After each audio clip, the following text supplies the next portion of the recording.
Welcome back to another edition of the Sooner Pocket Podcast. Sam Knight here with my brother Chris Knight. Sooner Pocket Podcast. Make sure to check out www.soonerpocket.com. Lots of great pregame and postgame analysis on there. Some other good content as well. Chris, we are in we're in a bit of a tumultuous period at the moment. Oklahoma was lucky to put up the 9 points that we put up against South Carolina. That little shred of luck in getting 9 points ultimately was the final straw for Seth Littrell's short-lived tenure as Oklahoma's offensive coordinator. Good to see Venables take some action, not sit on his hands with this. So that's good, but crazy week. Crazy week. Yeah. And like I never want to see people get I never like seeing people get fired, but he had to go. That's that's the end of it. When I've been saying that he needed to go over the last 3 weeks, I don't enjoy that we have to fire someone. It's just that our offense was so bad. And like the worst part was our offense got outscored by South Carolina's defense. South Carolina defense scored 2 touchdowns. Our offense scored one and a field goal. Like that was not not good. And it's just another example of our offense wasting an amazing defensive performance because Raheem Sanders, Rocket Sanders, he's one of the better running backs in college football. He was really good last year with Arkansas, and he's been really good this year with South Carolina. And we held him in check. He couldn't do anything. He had 15 rushes for 33 yards. His longest run of the day was 7 yards. Lenora Sellers, their quarterback, who's really mobile, his longest run of the day was 25 yards, including sacks, of course, but his next 12 runs after that 25-yard run went for a total of 3 yards. Other than that, they had a player run for 15 yards, 8 yards, 5 yards, and then Davis Bevel, the former Sooner, was sacked for a loss of 13. And then through the air, we held them in check pretty well there too. It's just our defense is playing so well, and our offense is just saying, "We don't care. That's not our problem."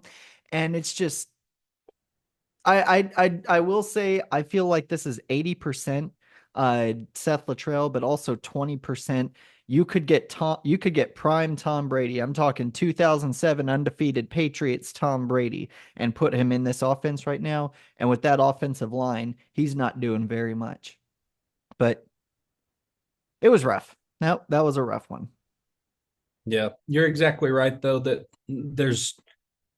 I hear a lot of people talk about Dylan Gabriel, and we're seeing that we shouldn't have sent Dylan Gabriel away. Well, number one, I don't know that we sent Dylan Gabriel away, but um, number two, if we had him here, Dylan Gabriel would be catching every bit of flack for the state of this offense, because he would have the exact same stuff going on here. He'd be getting plastered every play, um, and we would really be up a creek without a paddle at that point. Um, because he was very injury prone in his time here. Some concussion issues and some other little things that built up. So just a mess of things. I was encouraged to hear Coach Venables at his press conference earlier this week, I guess, say that recruiting, at least in his perception, has been largely unaffected. Sounds like the guys that have committed verbally to OU are still planning to honor that commitment come early signing day. As we saw with Peyton Bowen, anything can happen on early signing day. So, take those promises, those commitments, take them for, what worth you give them, what value you give them. But my hope is that with the new offensive coordinator, whoever that ends up being coming in next year, we will be in a much better spot to leverage some of our existing talent. The wide receivers that have said they're going to be coming back: Burks, Anderson, um, Gibson, and Andrew Anthony. So that'll be huge. It'll be great having them back. As far as a new offensive coordinator, this is a question I've seen posed by a few people, and I always think it's interesting going out and venturing a guess on these coordinators, because on one hand, you want to get a household name, you want to get someone that's kind of a home run hire, um, because the fan base needs to be kind of wrangled in, more or less. And you're in your third season, and in all likelihood, you're going to have your second losing season in 3 seasons as head coach of OU football if you're Brent Venables. But on the other hand, you want to make sure you get the right guy. And a lot of times, as we've seen, the right guy is not a household name. Case in point from our history is Lincoln Riley. After firing Josh Heupel, Jay Norvell, and the rest of that offensive staff back in 2014, after 2014, anyway, Lincoln Riley gets hired out of Muleshoe, Texas. He was with Eastern Carolina at that point, but he was from Muleshoe, Texas. I can't say that word tonight, man. Gets hired out of there and ends up revolutionizing Oklahoma's offense and really bringing it back from the dead after what was Bob Stoops' worst season at Oklahoma. So I'm really interested to see the direction he goes. I don't even think I'm venturing a guess on who this will be, because it's really up in the air for me whether he goes for the home run hire to get immediate appeasement of the fans and some of the boosters that I'm sure are crawling up his neck. But at the same time, you want to make the right hire. And I don't know which way he's going to go with this. My guess is he's going to go with who will have the fastest impact, because we are not in the Big 12 anymore. When we were in the Big 12, we were playing Iowa State, Kansas, Baylor, Texas Tech, TCU, Oklahoma State. We were playing all of them every year.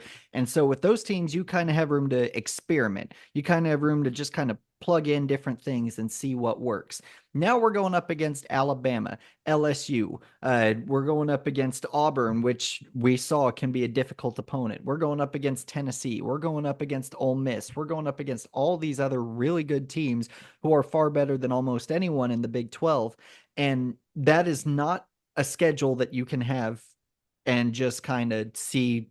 You can't really just experiment with that. And that's something that Shane Beamer said the other day. He was asked about what he thought about that game against OU, and he said, like he gave a lot of compliments to OU, but he said this isn't a league where you get to have growing pains. You gotta get going, and we're having growing pains right now. And the worst part, this conference schedule that we have this year, it's the exact same one we have next year. They announced that every team in the SEC, their schedule will match this year and next year. It's just you flip the home games. So next year, we're going to have to play at Bryant-Denny Stadium when we play Alabama. We're going to get to play a lot of teams in Norman, like LSU. We're going to get to play in Norman. Missouri, we're going to get to play in Norman. Ole Miss, we're going to get to play in Norman, but we're also going to have to go to Neyland to play Tennessee. And we're also going to get to play Auburn and Norman. So with that, we're going to need all the help we can get, because we know our schedule isn't getting any easier next year.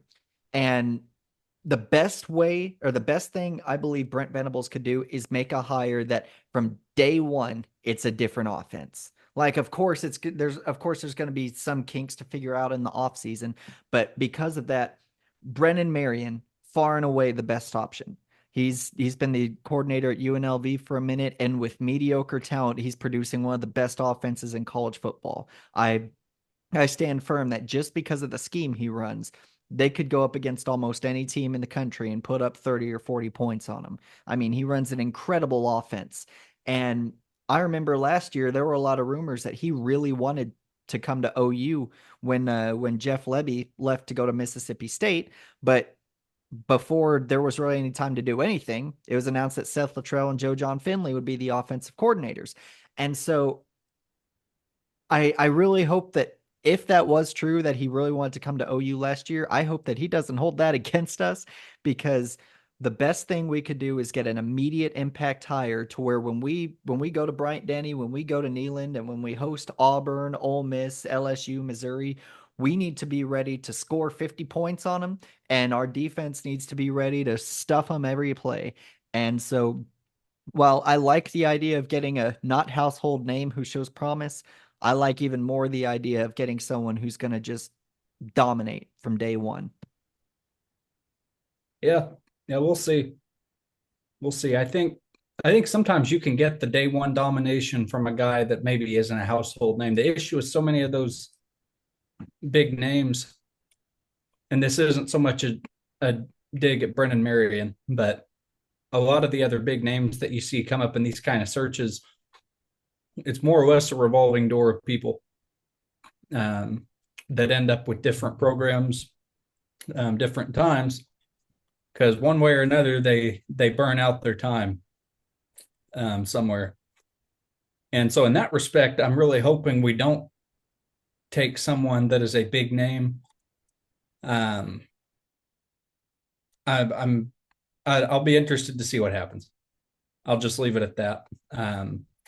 Whether it ends up being Brennan Marion or if it ends up being, whoever. Um, Ideally, someone with a southeastern footprint, maybe. I think that could be pretty helpful. But If I remember correctly, Brendan Marion played at Texas. well, we'll see. We'll see. You talk about traveling to Neyland, and it got me thinking just about Tennessee in general. Tennessee and Alabama had their game this last week. Obviously, Tennessee won. Both those programs have me flummoxed. Tennessee looks like they did at the start of the season, right? And then they go and they drop a game to what, Arkansas? Yep. They dropped that one. They look really flat, um, very unable to move on offense. And then they go out and they beat Alabama, the same Alabama team that hung 28 on Georgia in the first half of their game, and proceeded to lose to Vanderbilt and almost lose to South Carolina. Those two teams were two of the really strong ones right behind Georgia headed into this season. And both of them are really underperforming right now. So I'm looking forward to seeing what plays out the rest of the year with those two. Obviously, that Tennessee and Alabama game headlined week 8, along with Georgia and Texas. Texas, we saw, fortunately, I was wrong there. Texas did not win. Georgia ended up dominating most of that game. They lost it for about a quarter, but and they got it right back. It was good they to got see it them right back. come back with a long drive, wrap that one up. This week we get to see Texas and Vanderbilt face off for the first time in conference. It'll be interesting. I saw Vanderbilt put up a net around the visiting section there. Keep those dirty Texans from throwing water bottles out on the field.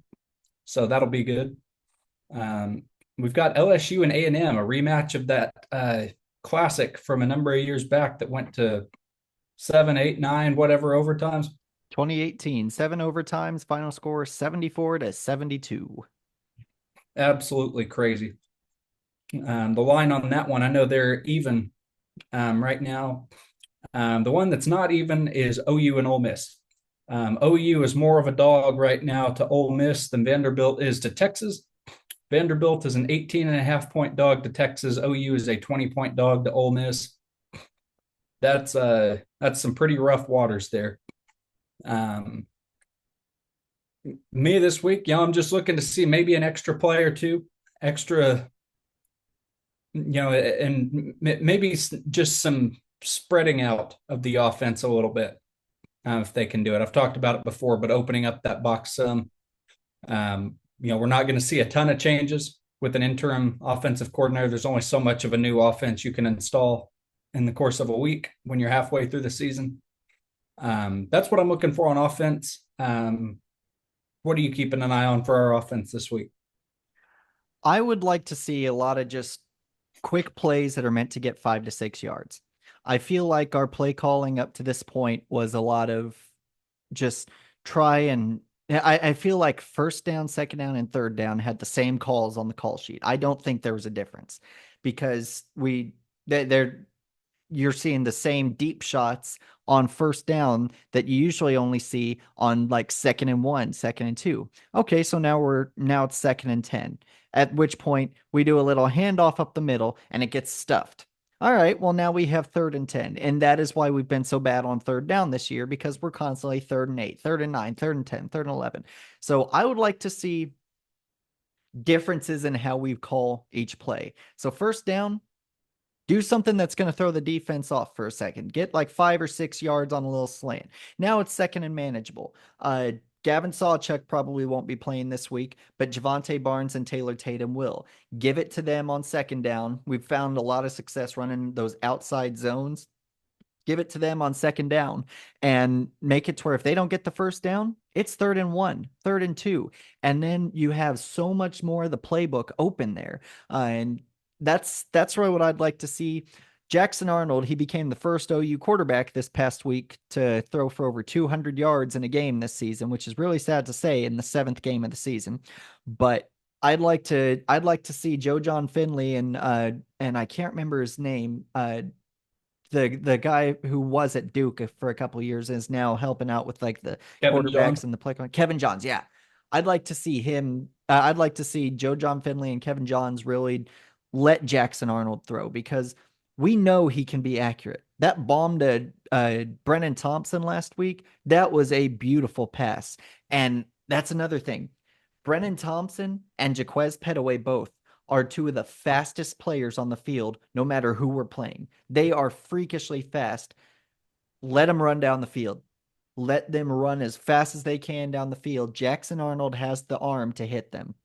And if we start hitting those deep shots, then Ole Miss is going to start playing two deep safeties. They're going to start pulling people off of the run defense and putting them in pass coverage, and that will open up room for Javante Barnes and Taylor Tatum to start running wild. That's what I'm really hoping to see. The main thing though, I'm just looking to see what our defense can do because Ole Miss, they've had a similar effect as to what happened to Tennessee. When Ole Miss was playing out of conference games, they were averaging over 50 points a game. 76 points against Furman, 52 against MTSU, 40 points against Wake Forest, 52 against Georgia Southern. Since then, their highest scoring game was against South Carolina, where they scored 27 points. They only scored 17 in their loss to Kentucky, and they only scored 26 in their loss to LSU. And so our defense, I don't want to see him give up. Dominic Williams has been talking a lot this week. Danny Stutt's been talking a lot this week about how there are no issues with the chemistry in the locker room. They are still fighting for every down, and I appreciate hearing that. Whether it's true or not, who knows? But I appreciate that they're at least willing to say it. We know our defense can slow down Ole Miss. We could probably, if we really wanted to, we could probably hold Ole Miss to 21 points. It's a matter of the offense. If we can get that rhythm going with just short passes on first down, then open it up on second down, then I think that would really give us a good chance. But on defense, Jackson Arnold is really accurate. Billy Bowman started teasing him in the offseason, saying those throws at the Manning Passing Academy would be pick sixes. I wouldn't mind seeing one or two of those. But just consistent pressure on the quarterback and good coverage in the secondary, that will allow us to really stay in that game and do what we've done every SEC game this year except for Texas. Stay in the game the whole time, but our offense doesn't allow us to stay in it. Hey, do you know one um who the one FBS team is this year that has not yet scored 21? So you saw the same thing I did, it sounds like. Well, they have scored 21. What it is they haven't exceeded 21. The Florida State Seminoles. I think in their win, who was it against Memphis? No, it wasn't against Memphis. It's in the game they won. They scored 21 points, but they have yet to exceed it. Even Yeah. OU, as bad as our offense is, We hung 51 against Temple. We scored 27 against Auburn. What's Florida State's excuse, man? How long do they have patience with Mike Norvell? Because we remember his first couple seasons got off to a shaky start. Last year was a great year, and then we're back to 1-6. If they don't win this week, they can kiss bowl eligibility goodbye. Yeah, yeah, and you talk about bowl eligibility. I'm a little bit worried about our bowl eligibility. Honestly, that South Carolina game I was pinpointing to be our last real shot at a conference win, um, and we lost. So I don't know what's going to happen there, man. But yeah, defense I think is going to be huge. We're going to just have to count on them to keep doing what they're doing. I don't know. I don't know what else you can hope for here. Just hope for something of a good defensive performance. Um, Score prediction for this week. I'm going to venture out. I don't think Ole Miss is going to score more than they've scored since they started conference play. So I'm capping them at 27. I think the offense with some shakeup there is going to be less turnover prone. I hope maybe a little more conservative in some of those aspects of the game. Even though we don't turn the ball over, I don't think we move it much better. And I'll say we wrap up a 27-7 not victory against the Rebels of Ole Miss. I the thing with Oklahoma and coordinator changes. Do you remember the last time we made a mid-season coordinator change? No, probably 20, what 1990 something. 2018, after we lost 48-45 to Texas, Yeah. Lincoln Riley fired Mike Stoops. And you know what we did 2 weeks later? Hmm. We faced Skylar Thompson and the Kansas State Wildcats in Norman. You remember all the things Skylar Thompson did to us when he was at Kansas State? Well, we faced him in Norman and we beat them 51-14. We did not have a good defense in 2018. Not during Mike Stoops' tenure, not after. But there was a span of like 2 or 3 games there when our defense was on it. I mean, we held them. I'm looking at this. I'm looking at the team stats of that game right now. 2018 OU Kansas State. We held them to 245 total yards, 4 of 12 on third down, 13 total first downs. Defense had a heck of a game. Not too different from what you would see our defense do this year. Uh, they really played. They really played well, and I think I think I think we're inclined to see a little jolt of life for the next couple weeks. I don't know how long that'll be sustained, but I think we will see just a little bit of life. And so for that, I'm going to make a wild prediction. I know OU will score 2 touchdowns this week. Not one, but two, both on offense. I'm not including any potential pick sixes or scoop and scores or special team scores. I have Ole Miss winning 24-14, because great teams cover the spread. We'll cover the spread. Uh, but kind of going back to what we were talking about earlier, you were talking about Alabama and Tennessee. That just kind of reiterates a point I've been trying to make, that there are no great teams in college football this year. Georgia looked really good against Texas. They looked great against Texas, but they didn't against Kentucky, and they really didn't against Alabama, especially in the first half.